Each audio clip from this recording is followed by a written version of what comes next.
मुझे एक बात बताएं, ये जो ग्रह हैं हमारे सूर्य, चंद्रमा, राहु, केतु जी, ये हमसे क्यों रूठ जाते हैं बार बार?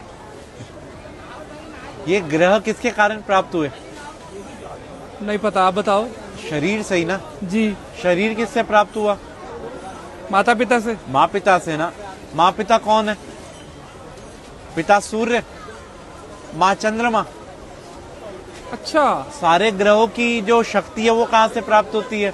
सूर्य से जी। चंद्रमा से जी।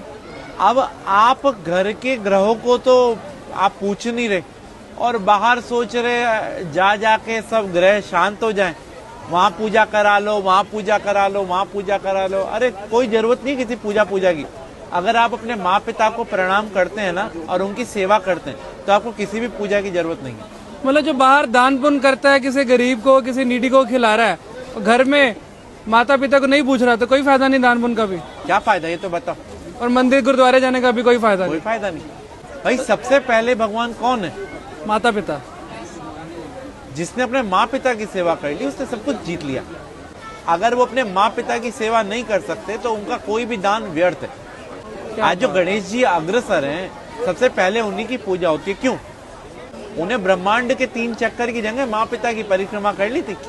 तो हम कैसे खुश कर सकते हैं अगर कोशिश करना चाहे कोई बच्चा? भाई अपने माँ पिता से पूछो उनको कहाँ जाने की इच्छा है। अगर आप कैपेबल हैं तो उनके साथ जाओ, उनको तीर्थ कराओ, उनको अच्छी अच्छी चीजें जो उनको पसंद हो वो खिलाओ, उनको उनके पसंद की चीजें ला के दो। पिता तो फिर भी एक बार वो कह देगा बेटा ये नहीं, ये ला दे, ये नहीं। माँ को कुछ नहीं चाहिए, माँ को तो ही चाहिए उसका बेटा उसकी सुन ले। हाँ।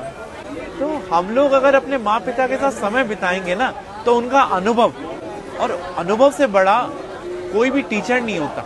और आज के टाइम में यही विपरीत हो रहे हैं सब।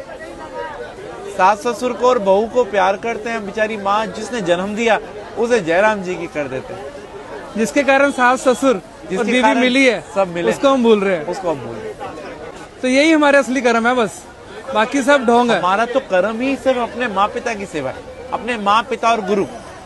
प्रातः काल उठकर रघुराई, माँ पितु गुरु चरण नवाई। भगवान राम भी सुबह उठते ही सबसे पहला काम यही करते थे। माँ पिता की ही सेवा हर एक मनुष्य ने करी और वो भगवान बना।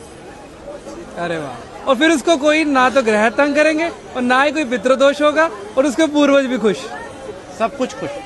तो राहु केतु फिर तभी आकर परेशान करते हैं। भाई राहु केतु कौन है? बुध, चंद्रमा, सूर्य, शुक्र कौन है? शनि कौन है?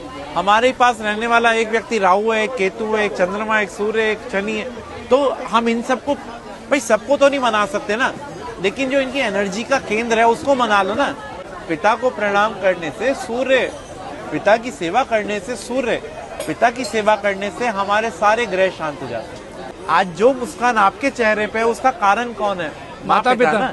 तो वही मुस्कान अगर उनके चेहरे पे आ रही है तो, और कारण आप हो, तो वाह, आपकी वाणी सौम्य होगी तो आपका बुध अच्छा है। आप अगर तेजवान है तो आपका सूर्य अच्छा है। आप अगर सौम्य है तो आपका चंद्रमा अच्छा है। आपकी पत्नी अच्छी मिल गई तो आपका शुक्र अच्छा है। अगर 5-7 गर्लफ्रेंड मिल गई तो और अच्छा है, शादी से पहले बाद में नहीं, फिर बुरा है। क्या बात है पंडित जी, आप जिस प्यार से और जिस इतनी आसानी के साथ समझा देते हैं ना, मतलब जो आज के भटके हुए समाज में आप जिस सही डायरेक्शन में डाल रहे हैं ना, मन खुश हो जाता है यहाँ पर आके।